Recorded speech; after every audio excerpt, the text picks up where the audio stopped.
देश दुनिया की तमाम खबरों को जानने के लिए सब्सक्राइब करें हमारे चैनल A9 मीडिया न्यूज को और बेल आइकन को प्रेस करें।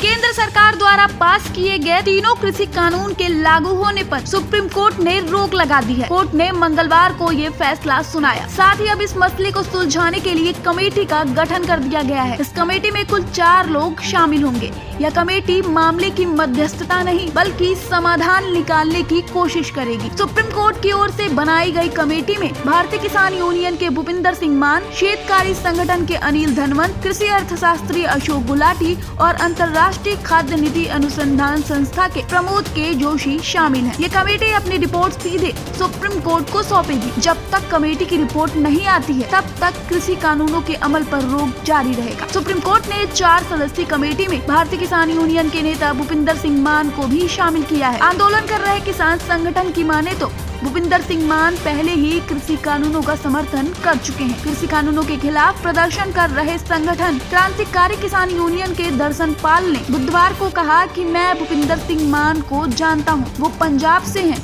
और वह कृषि मंत्री से मिलकर कानून का समर्थन कर चुके हैं। सुप्रीम कोर्ट की कमेटी में शेतकारी संगठन के अनिल धनवंत भी शामिल हैं। किसान संगठन शेतकारी संगठन की शुरुआत स्वर्गीय शरद जोशी ने की थी। बीते दिनों अनिल धनवंत ने कहा था कि सरकार किसानों के साथ विचार विमर्श के बाद कानूनों को लागू और उनमें संशोधन कर सकती है। हालांकि इन कानूनों को वापस लेने की आवश्यकता नहीं है, जो किसानों के लिए कई अवसर खोल रही है। शेतकारी संगठन के अनिल धनवंत की तरह कृषि अर्थशास्त्री अशोक गुलाटी भी तीनों कृषि कानूनों के पक्ष में रहे हैं। 1991 से 2001 तक प्रधानमंत्री के आर्थिक सलाहकार काउंसिलिंग के सदस्य रहे। अशोक गुलाटी ने एक रिपोर्ट में इंटरव्यू दिया था कि इन तीनों कानूनों से किसानों को फायदा होगा, लेकिन सरकार यह बताने में कामयाब नहीं रही। उन्होंने कहा था कि किसान और सरकार के बीच संवादहीनता है, जिसे दूर किया जाना चाहिए। वहीं अंतर्राष्ट्रीय खाद्य नीति अनुसंधान संस्था के प्रमोद के जोशी ने हाल ही में एक ट्वीट करके कहा था,